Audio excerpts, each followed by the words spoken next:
ଜୟ ଜଗନ୍ନାଥ ସାମନେ ଆଶା କରୁଛି ଭଲ ଥିବେ। ତ ଆସନ୍ତୁ ଆଜି ଆମେ ଟ୍ରାଏ କରିବା ଆଶୀର୍ବାଦର, ହଁ ଆଶୀର୍ବାଦର ଦିଟା ଲସି ଅଟା ପରେ ପରେ ଏବେ ଆଶୀର୍ବାଦ କମ୍ପାନୀର ଏଇ ସବୁ ଡ୍ରିଙ୍କ୍ସ ବି ଆସିଲାଣି। ତ ଚାଲନ୍ତୁ ଆମେ ଟ୍ରାଏ କରିବା। ଇଏ ହଉଛି ମ୍ୟାଙ୍ଗୋ ଲସି, ୟାର ପ୍ରାଇସ୍ ହଉଛି 20 ଟଙ୍କା। ଆଉ ଇଏ ହଉଛି ପ୍ଲେନ ଲସି, ୟାର ପ୍ରାଇସ୍ ହଉଛି 20 ଟଙ୍କା।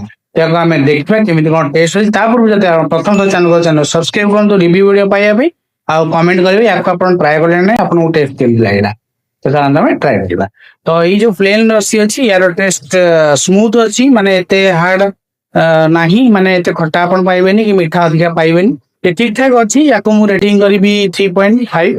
ଆଉ ନେକ୍ସଟ ଆସିବା ମ୍ୟାଙ୍ଗୋ ଲସି ଉପରକୁ। ମ୍ୟାଙ୍ଗୋ ଲସିର ଟେଷ୍ଟ ବି ବଢିଆ ଅଛି, ମାନେ କ୍ୱାଲିଟି ୱାଇଜ ତ ଭଲ ଅଛି, ମାନେ ଟେଷ୍ଟ ୱାଇଜ ଭଲ ଅଛି। ମତେ ବି ମୁଁ ଭାବିନଥିଲି ଏତେ ଭଲ ଟେଷ୍ଟ ଆସିବ ବୋଲି। ତ ମ୍ୟାଙ୍ଗୋ ଲସିକୁ ମୁଁ କରିବି 4.5। ତ ମୁଁ ଯେହେତୁ ବେଶୀ ଲାଇକ୍ କରେ ପ୍ଲେନ ଲସି, ତେଣୁ ପ୍ଲେନ ଲସି ମୁଁ ପ୍ରିଫର କରିବି। ଆପଣମାନଙ୍କ ପ୍ଲେନ ଲସି ପସନ୍ଦ ନା ମ୍ୟାଙ୍ଗୋ ଲସି ପସନ୍ଦ, କମେଣ୍ଟ ବକ୍ସରେ ଜଣେଇବେ।